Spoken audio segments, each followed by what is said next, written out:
Chapitre 20.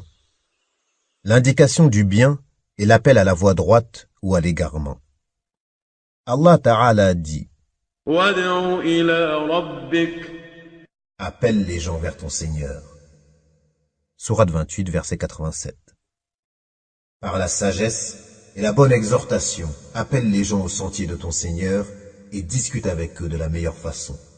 Car c'est ton Seigneur qui connaît le mieux celui qui s'égare de son sentier, et c'est lui qui connaît le mieux ceux qui sont bien guidés. Sourate 16, verset 125. Entraidez-vous dans l'accomplissement des bonnes œuvres et de la piété. Sourate 5, verset 2. Que soit issue de vous une communauté qui appelle au bien, ordonne le convenable. Sourate 3, verset 104. 173. Selon Abu Mas'ud, Uqba ibn Amr al-Ansari al-Badri, radiyallahu anhu, le messager d'Allah sallallahu alayhi wa sallam a dit: Celui qui invite à faire le bien obtient la même récompense que celui qui l'accomplit. Muslim. 174.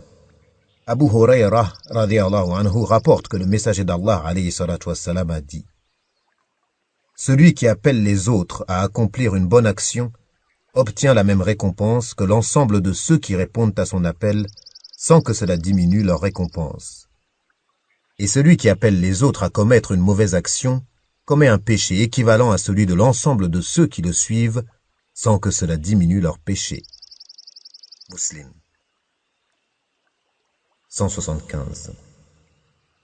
Selon Abu al-Abbas, Sahl ibn Sa'd al-Sa'di, radiyallahu anhu, le messager d'Allah, alayhi salatu wassalam, a dit lors de la bataille de Khaybar: Je donnerai demain l'étendard à un homme par lequel Allah nous accordera la victoire.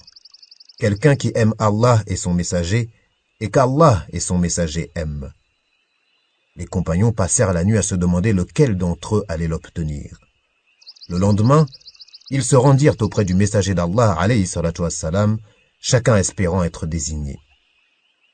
Le prophète sallallahu alayhi wa sallam demanda alors: Où est Ali ibn Abi Talib? Ô messager d'Allah, répondirent-ils, il souffre des yeux. Faites-le venir, ordonna-t-il, sallallahu alayhi wa sallam. Il lui crachota sur les yeux et invoqua Allah en sa faveur. Ali, radiyallahu anhu, guérit comme s'il n'avait jamais souffert des yeux. Le prophète lui donna alors l'étendard. Ali, radiyallahu anhu, demanda: Ô messager d'Allah, dois-je les combattre afin qu'ils deviennent comme nous, musulmans? Le prophète sallallahu alayhi wa sallam lui répondit: Avance sans te précipiter, et quand tu seras face à l'ennemi, appelle-le à l'islam, puis informe-le de ce que Allah lui a imposé. Et je jure que si Allah guide un seul homme par ton intermédiaire, cela est mieux pour toi que de posséder le bien le plus précieux, littéralement, qu'un troupeau de chameaux bruns.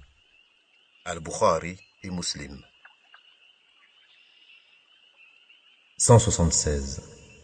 D'après Anas radiyallahu anhu, un jeune homme de la tribu des Aslam a dit: Ô messager d'Allah, je désire partir au combat, mais je n'ai pas de quoi m'équiper. Il, alayhi salatu wassalam, lui répondit: Va voir un tel, car il s'était préparé pour partir au combat, mais il est tombé malade. Le jeune homme se rendit effectivement auprès de lui et dit: Le messager d'Allah, sallallahu alayhi wa sallam, te transmet son salut, son salam, et t'ordonne de me donner ton équipement.